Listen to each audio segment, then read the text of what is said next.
What's up, guys? Today I'm going to be going over the top 10 things you may have missed about Unit 8 of AP Environmental Science. So without further ado, let's jump straight into the video. But first, if you like this video, make sure to subscribe, leave a comment, and absolutely demolish that like button till its body is cold and its family is crying at its funeral. A storm rages overhead and the drive home is silent. So without further ado, let's get straight into the video. Number 1. Did you know eutrophication is caused by runoff of nitrates or phosphorus into waters that causes an overbloom of algae? It's totally important that you get it through your little noggin that nitrates cause eutrophication, not nitrous oxides. What's the difference? I don't know. Number 2. Do you also have a cousin who won't shut up about her inhaler? Well, the burning of plastic releases pollutants into the atmosphere that can lead to asthma. Asthma is that disorder that makes it hard for you to breathe. Number 3. Point source versus non-point source pollution. Point source is when it comes from just one place, and non-point means there's no known source or it comes from a whole bunch of different places. Imagine those old mob movies where the whole room is filled with smoke from the cigars. That's like non-point source because there are a lot of different sources that contribute to that pollution. But if you see a hot box bathroom and only one freshman in there, you know that's point source because that freshman was hitting blinker after blinker. The moral of the story: don't smoke. It's bad for the environment. Number 4. Ghost coral. It was a dark and stormy night. You feel it tugging at your leg, and it's the ghost coral! It's all white and dead, but why?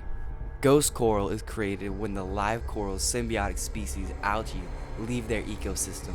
Algae has a narrow tolerance range, and when they're exposed to heat or higher pH caused by greenhouse gases, deforestation, and human land use changes. So the real scary thing isn't a ghost, but it's global warming.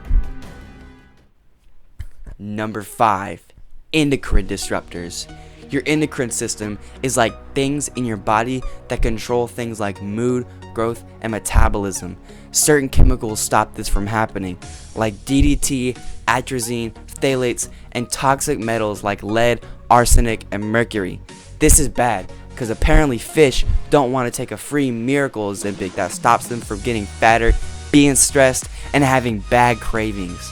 Sure, it also causes deformed babies, but they would be conforming to human beauty standards, so who cares? Number 6. Wetlands and mangroves. The wetlands and mangrove biome act like a big coffee filter between the sea and the mainland. They filter the water of sediments and nutrients like phosphorus and nitrogen. So if you see them in Minecraft, make sure not to chop down all the wood. Number 7. LD50. LD50 is short for lethal dose 50, when 50% of the population dies from a certain amount of chemical. But on a serious note, how are these even tested ethically? Hello, Science Board. I need a grant of $30,000 to poison 1,000 frogs. Number 8. Sewage treatment. Trigger warning for my sensitive audience. Poop.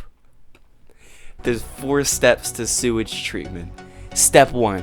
Primary treatment. That's when your large wastes filter out, like excrement, toilet paper, and other physical products. Step 2. That's going to be your secondary treatment. Bacteria and O2 effluent break down waste and water further. Step 3. Tertiary treatment. This one's sometimes not included, but it's when further ecological or chemical treatment is used to remove waste products. Step 4. Quaternary treatment. This one's another optional part of the process. It's when disinfectants, chlorine, UV, or ozone is used to kill any lingering harmful bacteria and other pathogens. So now you know how your poop water becomes safely drinkable. Number 9. Reuse, reduce, recycle. We all remember being kids, right? Unless you were growing in a laboratory like me. But we all remember Earth Day when we were taught reduce, reuse, recycle. Reducing is reducing the amount of waste we put out. Reusing is when you reuse a piece of waste multiple times before trashing it.